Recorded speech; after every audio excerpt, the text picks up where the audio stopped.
బంగ్లాదేశ్ రాజకీయాల్లో షేక్ హసీనాది ప్రధాన పాత్ర అని చెప్పవచ్చు. అయితే ఇటీవల కాలంలో జరిగినటువంటి ఆ దేశంలో జరిగినటువంటి ఘర్షణ వల్ల సడన్గా ఆమె పదవిని కోల్పోవాల్సి జరిగింది. అయితే ఆమె అందనంత ఎత్తుకు ఎదిగి కూడా ఆమెని పదవిని కూడా బలవంతంగా కోల్పోవాల్సి వచ్చింది. అయితే ఏళ్ల పాటు సైనిక పరిపాలనలో ఉన్నటువంటి దేశాన్ని కాపాడినటువంటి దేశభక్తురాలు, బంగ్లాదేశ్ దేశభక్తురాలు, అదేవిధంగా అక్కడ స్థానిక ప్రజలు ఆమెను ఉక్కు మహిళగా పిలుస్తూ ఉంటారు. ఆమె మద్దతుదారులు అయితే కావచ్చు, ఓకేనా, లోకల్ ప్రజలు అవ్వచ్చు, ఆమెను ఉక్కు మహిళగా పిలుచుకుంటూ ఉంటారు జనరల్గా. అయితే 6 సంవత్సరాల పాటు ఈ సైనిక పరిపాలనలో ఉంది బంగ్లాదేశ్. జనరల్గా చెప్పాలంటే 1971లో బంగ్లాదేశ్ పాకిస్తాన్ నుంచి, వెస్ట్ పాకిస్తాన్ అంటారు, అంటే పశ్చిమ పాకిస్తాన్ నుంచి ఇడిపోయి ఇంతకుముందు మన పాకిస్తాన్లో ఉండేది. ఏది బంగ్లాదేశ్ అనేది తూర్పు పాకిస్తాన్గా పిలువబడేటువంటి బంగ్లాదేశ్ 1971 ముందు అనమాట నేను చెప్పేది. 1971 ముందు బంగ్లాదేశ్ని తూర్పు పాకిస్తాన్గా అనేవాళ్ళు. అదేవిధంగా ప్రస్తుతం పాకిస్తాన్ దాన్ని వెస్ట్ పాకిస్తాన్ లేదా పశ్చిమ పాకిస్తాన్ అని పిలుస్తూ ఉండేవాళ్ళు. అయితే 1971లో జరిగినటువంటి యుద్ధం కారణంగా తూర్పు పాకిస్తాను బంగ్లాదేశ్గా కొత్త దేశంగా ఫామ్ అవ్వడం జరిగింది. సో దానికి కారణమైనటువంటి భారతదేశం యొక్క ఆర్మీ కావచ్చు, అదేవిధంగా ఇప్పుడు ఉన్నటువంటి షేక్ హసీనా, ఆమె యొక్క తండ్రి అయినటువంటి ముజిబుల్ రెహమాన్ అంటారు. ఆ ముజిబుల్ రెహమాన్నే అక్కడ బంగ్లాదేశ్ జాతిపితగా పిలవడం జరుగుతుందన్నమాట. ఆయన జనరల్గా చెప్పాలంటే బంగ్లాదేశ్ యొక్క వ్యవస్థాపకుడు 1971లో. 1971లో ఈ బంగ్లాదేశ్ ఏర్పడిన తర్వాత 1975లో ఇలా కుటుంబం అయినటువంటి షేక్ ముజిబుల్ రెహమాన్ అవ్వచ్చు, అతని యొక్క భార్య అవ్వచ్చు, అతనికి 3 మగపిల్లలు ఉన్నారు. వీళ్ళు 5 మందిని కూడా అక్కడ యొక్క సైనిక అధికారులు కాల్చి చంపేశారు 1975లో. అదే సమయంలో ఈ షేక్ హసీనా, ఆమె యొక్క చెల్లెలు విదేశ పర్యటనలో ఉండడం కారణంగా ఈ సైన్యం నుంచి తప్పించుకోవడం జరిగింది. అంటే వీళ్ళిద్దరు బతికిపోయారు. మిగతా వాళ్ళ అన్నలు అవ్వచ్చు, 3 అన్నలు అవ్వచ్చు, అదేవిధంగా తల్లిదండ్రులు అవ్వచ్చు, ఎవరైతే బంగ్లాదేశ్ జాతిపిత వ్యవస్థాపకుడు ఉన్నాడో ముజిబుల్ రెహమాన్, అతని యొక్క భార్య, అదేవిధంగా 3 మగపిల్లలు కూడా చనిపోవడం జరిగింది వాళ్ళ ఆర్మీ చేతులు. అదే సమయంలో వీళ్ళు విదేశ పర్యటనలో ఉండడం వల్ల ప్రాణాల నుంచి తప్పించుకోవడం జరిగింది. ఆ 1975 నుంచి 1981 వరకు ఈ షేక్ హసీనా వాళ్ళ దేశానికి వెళ్లకుండా మన భారతదేశంలోనే ఇక్కడ ఉంది. భారతదేశంలో 5 సంవత్సరాల పాటు, దాదాపు 6 సంవత్సరాల పాటు భారతదేశంలోనే నివాసం ఉండడం జరిగింది. అంటే ఒక రకంగా భారతదేశమే ఆమెను రక్షించడం జరిగింది 6 సంవత్సరాల పాటు. ఆ 6 సంవత్సరాలు ఈ సైన్యం చేతిలోనే బంగ్లాదేశ్ ఉంది, అంటే సైనిక పరిపాలన చేతిలో ఉంది. అయితే 1981 తర్వాత ఆమె మళ్ళీ బంగ్లాదేశ్కి వెళ్ళి ఆమె ప్రజాస్వామ్య పరిపాలన కోసం బాగా ఫైట్ చేయడం జరిగింది. అక్కడ జరిగినటువంటి 1981 నుంచి ఆమె గట్టి పోరాటం చేయడం వల్ల 1991లో జరిగినటువంటి ప్రజాస్వామ్య ఎన్నికల్లో ఆమె గెలిచినా కూడా కానీ అత్యధిక మెజారిటీ లేకపోవడం వల్ల, అది ఆమె యొక్క పార్టీ అయినటువంటి అవామ్ లీగ్ అంటారు, అక్కడ పార్టీ పేరు అవామ్ లీగ్. సో పార్టీ గెలిచింది కానీ అత్యధిక మెజారిటీ రాలేకపోయింది. అంటే గవర్నమెంట్ ఫామ్ చేయాలంటే అత్యధిక మెజారిటీ కావాలి. 1991లో ఎలక్షన్లు జరిగినాయి, అయినా అత్యధిక మెజారిటీ రాకపోవడం వల్ల ఆమె అవామ్ లీగ్ మెజారిటీ అయితే సాధించలేకపోయింది. అది కారణం అవ్వచ్చు. అదేవిధంగా ఆ తర్వాత ఎదుగుతూ అత్యంత ఎదుగుదల జరిగిందనమాట ఆమె యొక్క పరిపాలన. ప్రజాస్వామ్యాన్ని బంగ్లాదేశ్ నిలబెట్టింది ఈమె కారణం అవ్వచ్చు చెప్పాలంటే. అందుకనే అక్కడున్న ప్రజలు ఆమె యొక్క మద్దతుదారులు ఆమెను ఉక్కు మహిళలుగా పిలుస్తూ ఉంటారు. అలాగా తిరుగులేని నేతగా ఎదిగి ఎదిగి 1996లో ఎన్నికల్లో అవామ్ లీగ్, అక్కడ ఆమె పార్టీ అయినటువంటి అవామ్ లీగ్ విజయంతో హసీనా తొలిసారి ప్రధాన పీఠం ఎక్కారు. 1996లో ఒక స్థిరమైనటువంటి గవర్నమెంట్ ఏర్పడింది. సో అత్యధిక మెజారిటీ రావడంతో ఆమె ఈ షేక్ హసీనా మొట్టమొదటిగా ప్రధాని పీఠం ఎక్కడం జరిగింది. కానీ 5 ఏళ్లు తిరిగేసరికి మళ్ళీ ఆమెను పదవి కోల్పోవడం జరిగింది.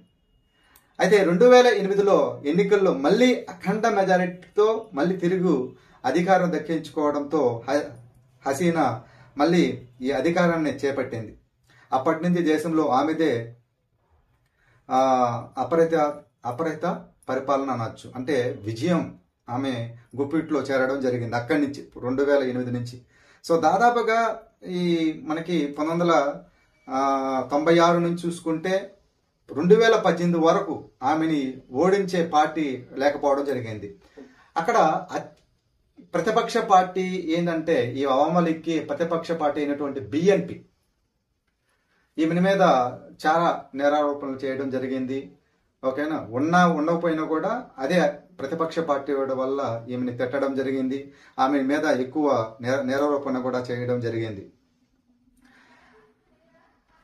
తర్వాత ఈమె 2008లో ఎన్నికైన తర్వాత అత్యధిక మెజారిటీతో ఎన్నికైన తర్వాత ఒక సంస్థను ఏర్పడింది. దాన్ని ఒక ట్రిబ్యునల్ని ఏర్పాటు చేసింది. ఆ ఎప్పుడు ఈ 1971కి యుద్ధ నేరాలపై, అంటే యుద్ధం జరిగింది కదా, పాకిస్తాన్తో యుద్ధం జరిగింది.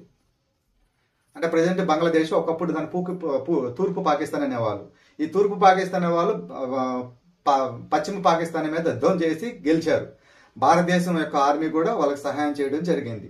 ఒక రకంగా కూడా వాళ్ళ యుద్ధంలో గెలవడానికి కూడా కారణం ఏంటంటే మన భారతదేశం యొక్క ఆర్మీ వాళ్ళకి హెల్ప్ చేసింది చెప్పాలంటే. 1971 యుద్ధం అయి జరిగిపోయిన తర్వాత ఆ యుద్ధ నేరాలపై హసీనా ఒక ట్రిబ్యునల్ ఏర్పాటు చేసింది. ఇప్పుడు 2008 అఖండ మెజారిటీతో గెలిచిన తర్వాత ఈ 1971 యుద్ధ నేరాలపై ఒక ట్రిబ్యునల్ కూడా ఏర్పాటు చేశారు.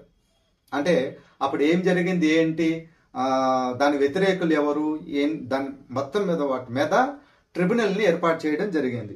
అయితే విపక్ష పార్టీలకు చెందిన పలువురు నేతలను ఈ ట్రిబ్యునల్ దోషులుగా ఏదైతే ఆమె ఏర్పాటు చేసిందో ఈ ట్రిబ్యునల్ అత్యధికంగా ఈ విపక్ష పార్టీలని దోషులుగా కూడా పరిగణించింది అనమాట. ఫలితంగా హింస కూడా అనేక రకాలైనటువంటి హింస కూడా చోటు చేసుకోవడం జరిగింది. ఎక్కడ, బంగ్లాదేశ్లో. దేనివల్ల ఈ ట్రిబ్యునల్ ఆమె ఏర్పాటు చేసినటువంటి ట్రిబ్యునల్ వల్ల. ఈ ట్రిబ్యునల్ వల్లే ఎక్కువగా ఈ ప్రతిపక్ష పార్టీ వాళ్ళు ఎక్కువ జైలు పాలవడం జరిగింది మొత్తం మీద. అందుకనే చాలా సంవత్సరాల పాటు హింసాకాండ కూడా జరిగింది. ఆ హింసాకాండే ఇప్పుడు కూడా చెప్పొచ్చు ఆమె పదవిని కోల్పోవడం కారణం కూడా ఇది ఒకటని చెప్పొచ్చు. ఆమె తీసుకొచ్చినటువంటి ఆ ట్రిబ్యునల్ వల్ల అవ్వచ్చు. అదేవిధంగా ఇప్పుడు దాని గురించి ఇప్పుడు నేను చెప్పబోతాను. ఈమె రిజర్వేషన్ తీసుకొచ్చింది.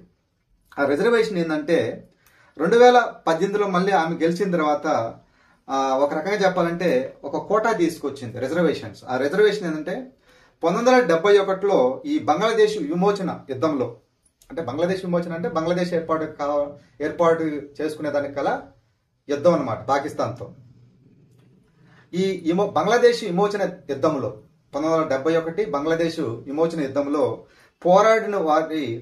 పోరాడుంటారు కదా చాలా మంది, వాళ్ళ కుటుంబ సభ్యులు అవ్వచ్చు, ఇతర సభ్యులు అవ్వచ్చు, అనేక మంది పోరాడారు. బంగ్లాదేశ్కి రావడానికి కారణం కూడా వాళ్ళు కూడా అవ్వచ్చు. సో ఈ పోరాడిన వారి కుటుంబ సభ్యులకు ప్రభుత్వ ఉద్యోగాల్లో 35% రిజర్వేషన్ పునరుద్ధరణ చేపట్టమే ఈ పదవి కోల్పోవడం జరిగింది. చెప్పాలంటే 30% రిజర్వేషన్ ఇప్పించాలని ఆమె ఎప్పటి నుంచో పోరాడుతుందన్నమాట. ఎవరికి? ఈ బంగ్లాదేశ్ విమోచన యుద్ధంలో అక్కడ ఆ యుద్ధంలో పోరాడిన వారికి వారి కుటుంబ సభ్యులకు 30% రిజర్వేషన్ పునరుద్ధరణ చేయడమే ఈమె యొక్క పదవిని కోల్పోవడం కూడా ఒక కారణమైంది. అదేవిధంగా ప్రతిపక్ష బిఎన్పి పార్టీ అయినటువంటి ప్రతిపక్ష పార్టీ నేరారోపణ జరగచ్చు, వాళ్ళ యొక్క హింసాకాండ జరగచ్చు. అదేవిధంగా వేరే కోణంలో కూడా స్టడీ చేస్తున్నారు. అదేంటంటే చైనా యొక్క ఇన్వాల్వ్మెంట్ ఏమైనా ఉందా అనే కోణంలో కూడా చూస్తున్నారు. సో దాని యొక్క బంగ్లాదేశ్ మన భారతదేశం యొక్క సపోర్ట్ కూడా ఉండడం జరుగుతుంది. అంతర్జాతీయ మీడియా సపోర్ట్ కూడా ఉంది దానికి. అదేవిధంగా నిన్న ఐక్యరాజ్య సమితి కూడా కల్పించుకోవడం జరిగింది ఈ బంగ్లాదేశ్ ఇష్యూ మీద. ఇది ఆ రిజర్వేషనే మెయిన్ కారణం అవ్వచ్చు ఆమె పదవిని కోల్పోవడం.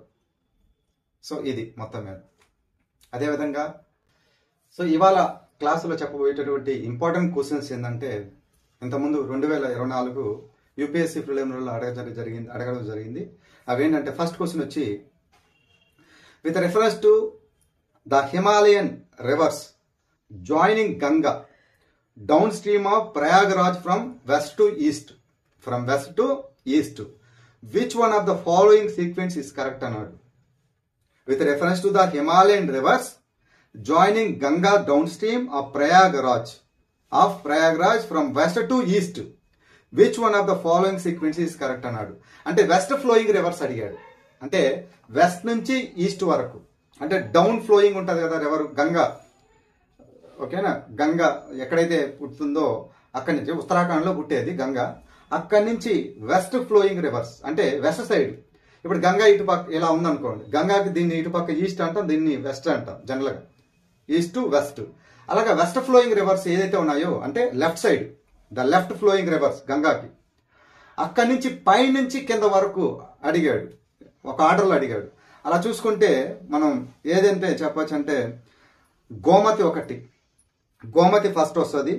అదేవిధంగా గోమతి, గాగ్రా, గండక్కు, కోసి, ఇది ఆర్డర్ పైనుంచి కింద వరకు.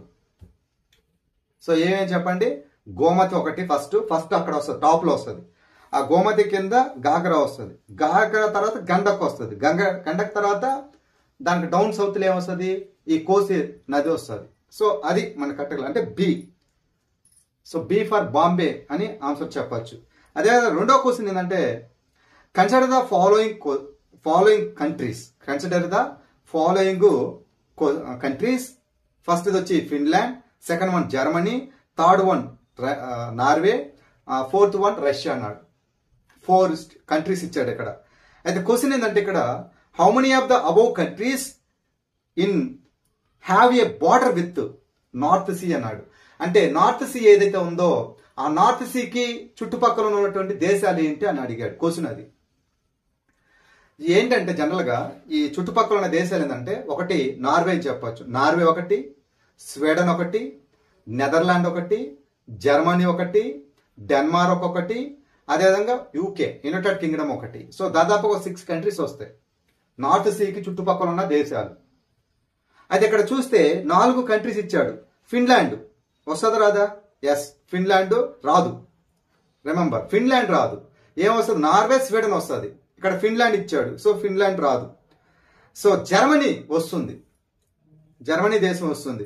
రెండవది నార్వే వస్తుంది, ఈ 2 దేశాలు వస్తాయి. అయితే రష్యా అండ్ ఫిన్లాండ్ ఈ 2 కూడా బాల్టిక్ సీ ఉంటుంది, బాల్టిక్ సముద్రం అంటాం. నార్త్ సముద్రం ఏదైతే ఉందో దానికి ఆపోజిట్ లో బాల్టిక్ సముద్రం ఉంటాయి. ఈ బాల్టిక్ సముద్రానికి బార్డర్ కంట్రీస్ ఏవి, రష్యా, ఫిన్లాండ్. అయితే వాడు నార్త్ సీ అడిగాడు కాబట్టి నార్త్ సీకి వచ్చేటటువంటి కంట్రీస్ ఏంటంటే Germany and Norway. These 2 are the best suitable answer for this questions. ఓకేనా. దీని యొక్క ఎక్స్ప్లెనేషన్ కూడా కింద ఇవ్వడం జరిగింది, ఒకసారి చూసుకోండి.